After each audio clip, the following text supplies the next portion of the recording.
Welcome to the story room. Fourth floor hotel bathroom. It was on the fourth floor of a hotel room when everything unraveled. A man walked in the hotel after what seemed like days of traveling on the road. The receptionist looked at the man as if he was sick. To be honest, he did look like he was sick. He asked if he could stay for about 3 nights. After explaining the events that happened, he told the receptionist how he had traveled from some country for the last couple of days on a business trip. It was the last hotel he would ever stay at. The receptionist at the front desk listened intently to the man's story with an awkward delight. When he finished, he asked the woman for his key and the amount it would cost him to stay there. She said it would cost him a mere $30 to stay the 3 days and eagerly gave the man the key. She said there was only one room left in the hotel, and that it was on the 4th floor. Only 3 doors from the stairs to the left, 6 from the right. Before he departed for his room, the lady leaned over the desk and whispered something in his ear. I couldn't make out any words, but after she was done, I heard him. He had a voice that could soothe someone. He seemed nice, too, kind and polite, thanking the woman twice before he proceeded to his room. Later that night, I heard the most blood-curdling scream coming from 2 floors up. It sounded like that same man again. He ran down the stairs, yelling for the receptionist, but to no avail.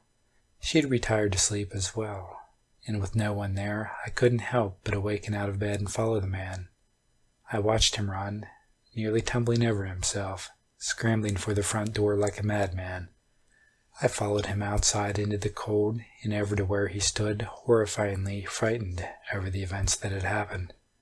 I asked him in a sort of frantic tone what happened. He explained everything to me. He told me that when he went to go to the bathroom that same day, a misty image of a creature from a nightmare came inching toward him from the mirror. He quickly dismissed it as just my imagination.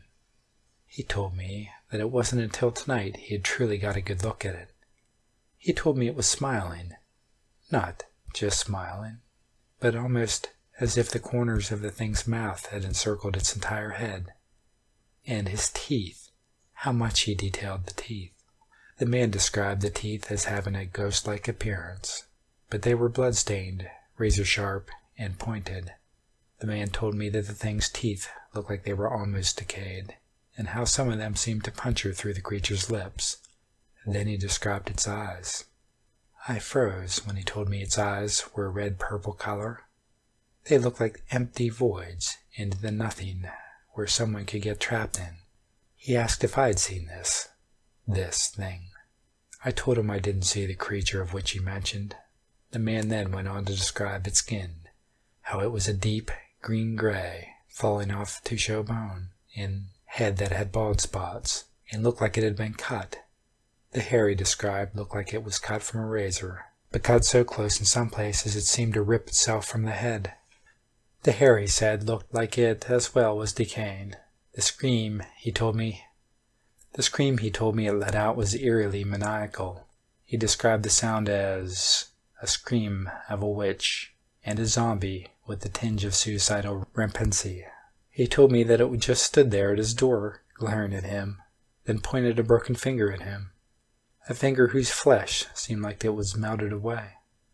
He also mentioned that it had a ghostly trail behind it, a black ghostly trail that looked like it was swaying, like it had a mind of its own.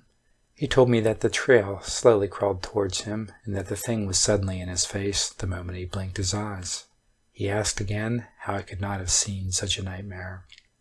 I again told him I have not, that no one has ever seen anything like that. After a couple of hours trying to convince the man that he was just hallucinating, he wearily walked with me to his room.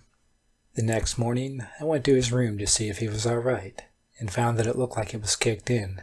Deep scratches lined the door like the raptor's claws. It had a weird symbol on it, but I shrugged it off, thinking that someone had burglarized this part of the hotel. I walked in slowly and looked around. The room looked like a tornado ran through it. Torn clothes, broken pitchers, and vases littered the floor. The floor was ripped up, and the mattress was in a heap. Deeper claw marks lined the mattress. holes in the walls as well as scratch lines, and again there were more odd carvings like something of a demonic creature. It wasn't until I noticed a large pool of blood in the middle of the room and followed it. The eerie blood lines led to the fourth floor's master bathroom. What I saw I couldn't comprehend. There he was, lying in inhuman ways in the bathroom floor shower. His arms and legs were seemingly nailed to the walls by bony nails. His head was on a torn-out part of the wall, with the sharp end shoved right through. He had no eyes. They'd been ripped from their sockets, as well as the rest of his body parts. His torso was in the tub, bathing in the owner's own blood. The smell of it was enough to make me want to gag and throw up. What I saw in the mirror haunts me to this day. It read, "I have claimed yet another victim in the man's own blood." I never went back to that hotel ever again, and to this day I will never enter the fourth floor of any hotel for fear of this creature lurking in my shadow, waiting for me to make the same mistake that poor man had.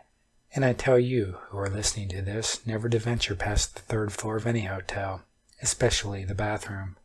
For all we know, this thing could be lurking in the smallest shadow, waiting, watching, hoping for you to let your guard down, then tear you apart and hang you like ornaments.